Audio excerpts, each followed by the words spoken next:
Hello, Kaidol. Karaniyan ang sa atong 8 powerful words of the day. Number 1, believe in yourself. Believe that you can and you will. Stay strong. You dream, believe, and achieve.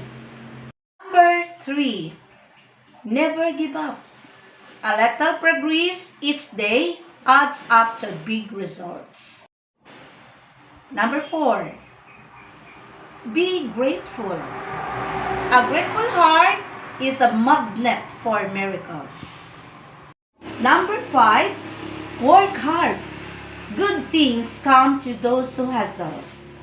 Number 6, stay humble. Work hard in silence and let success make the noise. Be kind. Kindness makes you the most beautiful. Number 8, keep smiling.